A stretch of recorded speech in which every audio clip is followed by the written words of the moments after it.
Та бүхэнд сонгуулийн мэдээг төлөвлөе. Мэдээ үзэх гэлээ. Арангаас харан дээр гарсан анхны аймаг болно. Танд хэрэгтэй мэдээллийг бид хүргэх болно. Өдөө орон нутаг Монгол улстай болж байгаа процессуудыг та бүхэндээ цаг алт руугаар хүргэх нь манай нэвтрүүлгийн зорилго. Надад асуултаа харин та бэлэн үү? Та бүхэнд сонгуулийн цаг агаарын мэдээг танилцуулъя. Өнөөдрийн байдлаар Монгол улс орон даяар цаг агаарын би ингэж бол ярмааргүй байна. Миний энэ үзлийн болцсон байгаа ч гэсэн яг үнэ хэлэхэд би та нарт нэг юм ойлгуулах гэж гэдэг юм. За ийшээ дэлгэцэн дээр анхаарлаа хандуулъя. Бид нар өнөөдөр орон нутаг болон тойргууд дээр дандаа мажоритар буюу тойрог дээр өрсөлдөж байгаа хүмүүсийн тухай яриад байгаа. Гэвтэл бидний хамгийн том анзаарахгүй байгаа зүйл бол пропорционал систем буюу Монгол улс тэр чигээрээ нэг юм талах болж байгаа гэсэн үг.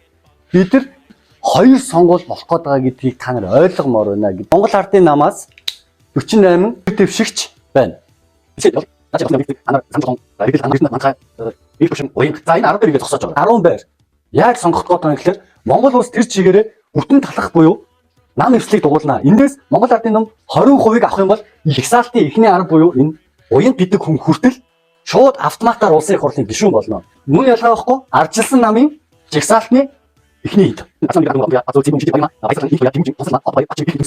Жагсаалтын 20% авахд шууд автоматар улсын их хурлын гишүүн болно гэсэн. Тэг энэ жагсаалтыг хараач, судлаач, энэ хүмүүсийг ярьж байгааг нь сонсооч гэж хэлж байгаа.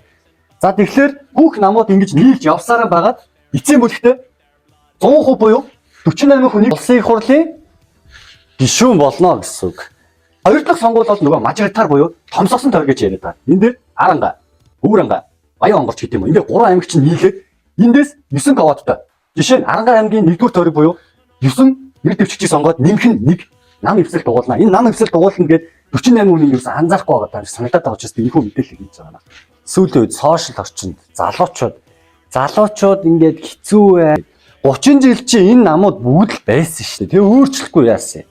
Тэгвэл энэ удаагийн сонгуул маш игзэгтэй. Тийм учраас та бүхэн сонгуулаа идэвхтэй өгөөч. Мөн дээрээс нь энэ дээр ингээ анхаарлаа хандуулаач.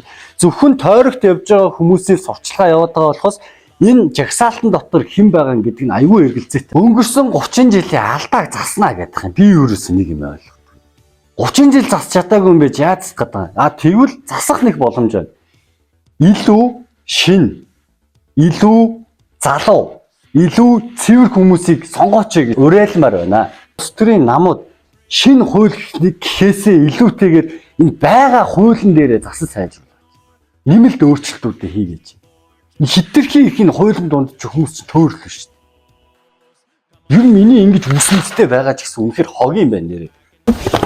Бидний татрын мөнгөөр сонгуул хийж байна. Та нар энийг нэг ойлгочих.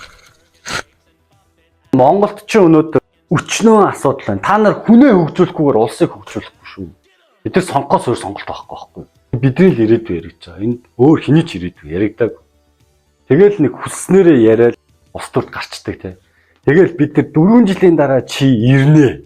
Тэнгүүч дүнгийн чинь тавина гэдэг. Яг улсын хурлын гишүүн боллоо гэсэн үеэс нь эхлээд та нар ажлыг шахаж явж байгаа хэвээр. Монгочийн боловсролтой байж энэ үйл ажиллагаа чинь живдэрч явах юм. Түүнээс дараа нь засна. Дараа нь бид дүнгийн тавина гэдэг айл үжээ бид нар хоцорсон байх болно. Тийм учраас идэвхтэй сонгуулаа өгөөрэй. Шин залуу, нэр цэвэр хүмүүс боломжийг олгоё. Эдгээр шал өөр өнцгөөс жинхэнэ шинжилтийг чи хийх хүмүүс. Түүнээс ужигдсан ард түмний тархийг бүр ингээд угаагаа сурцсан хүмүүсийг битээ сонгооч. Нүүр амаа ийм болгосон дуучлаарай. Та нар яг үнэ хэлэхэд хэрэгтэй мэдээллийг авахгүй нэг юм хэрүүл уруул нэг юм та нарт огт хэрэггүй юм дээр маш их цагаа өрж маш их реакц гаргах. Тэгээ би та нараас хандлагахгүй байхгүй. Зүгээр энийг мэдээллийг хэрэгтэй хүн нэг хүн ч болтоо үзчихвэл бидний зорилго биелж байгаа гэсэн үг. Тэгээд та бүхэн 6 сарын 28-нд сонгуулаа идэвхтэй өгөөрэй. Хол ажиллаж байгаа гэрээсээ хол байгаа хүмүүст гуйж чинь 26-наас 7 хоногийн чөлөө өгчөөч. Энэ залуучууд чи ирээдүгөө бодмоор байна шүү дээ. Ирд сонгуулаа өгмөр байна шүү дээ. Байгууллага агент юу байдیں۔ Хувийн хвшил, төрийн алба гэд бүх албанд 7 хоногийн чөлөө өгчөөч. Сонгуулийнх нь эрдсэн үрдгүүч гэдэг юм ингээ ойлголтын зүрхнөөсөө болоод буруу шийдвэр гаргавал яг эцэст нь юу гэж хэлдэг вэ гэхээр та нар сонгуулаа өгдөггүй л гэж хэлдэг. Сонгуулаа идэвхтэй өгөхт нь та нарын тус төв маш өндөр шүү гэдгийг хэлээ.